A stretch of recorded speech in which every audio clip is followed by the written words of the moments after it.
സുഭാഷ് ചന്ദ്രബോസിന്റെ ജന്മദിനമായ പരാക്രം ദിവസ് ആഘോഷിച്ച വിദ്യാർത്ഥികൾ group dance, പ്രസംഗ മത്സരം, ക്വിസ് മത്സരം തുടങ്ങിയവ സംഘടിപ്പിച്ചുകൊണ്ടാണ് കൊച്ചി കേന്ദ്രീയ വിദ്യാലയത്തിലെ വിദ്യാർത്ഥികൾ ആഘോഷ പരിപാടികൾ സംഘടിപ്പിച്ചത്.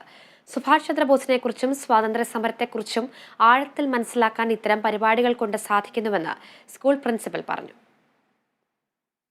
Our children are very happy that anyway they are learning about Subhash Chandra Bose, but today they got an opportunity to learn in detail about the life, death and his ideals, everything about Subhash Chandra Bose. It was really good. I mean, standing on the stage and being able to talk to people about a patriotic man, someone who played an integral role in making our India free, that was a really good experience. വളരെ inspiring ആയിട്ടുള്ളൊരു പ്രോഗ്രാമായിരുന്നു. ഇപ്പോഴത്തെ ഈ തലമുറയിൽപ്പെട്ട കുട്ടികൾക്ക് നമ്മുടെ freedom ഫൈറ്റേഴ്സിനെ പറ്റി വളരെ ആധികാരികമായിട്ടുള്ള ഒരു അറിവ് നൽകുന്ന നല്ലൊരു പ്രോഗ്രാമായിരുന്നു.